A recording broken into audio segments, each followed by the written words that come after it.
was a local line coming up here. It went through Auburn.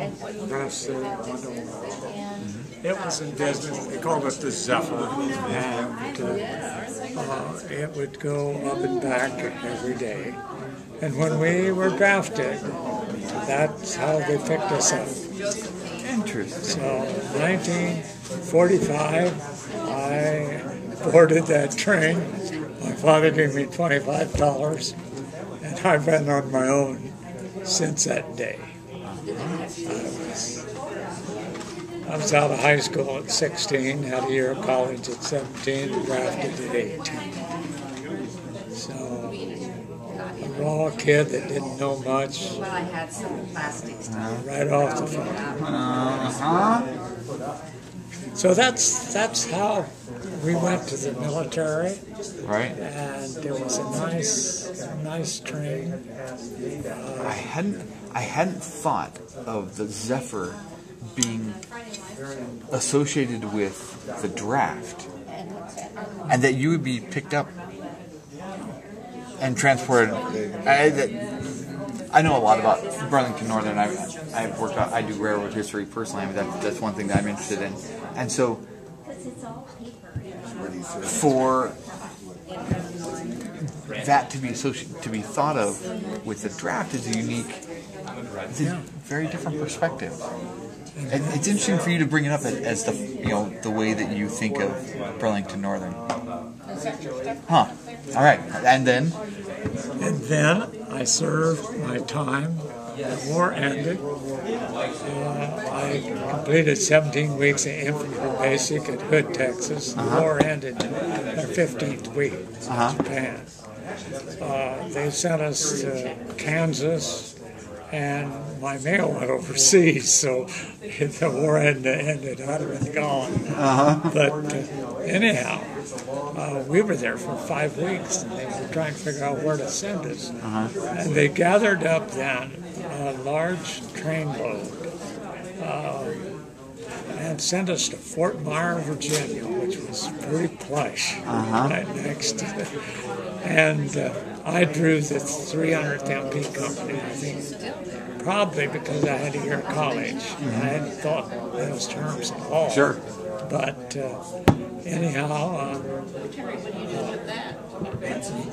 that was in the grand barracks. Brick, cement floor, inspection on Saturday morning. If you came off of duty and were playing cards, the officer walked through, looked around, and no one said attention or anything. It was, and so we had downtown duty. We had chiefs, we had walking beats, we had train duty, all kinds of MP work. Right. And when it came time to go home the first time, they were getting rid of us, but I signed the reserve, so I stayed in. And Eldon Higgins from Auburn, classmate, we'd gone together, ended up we came home together, same train.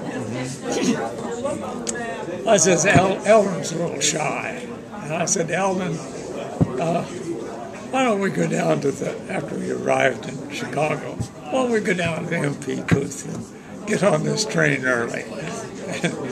So I went down there and I said, we're going to Omaha to pick up some prisoners. And we'd like to get on that train early. And we walked down alongside that train, and there was one car. And it was the first time it had gone out on the road.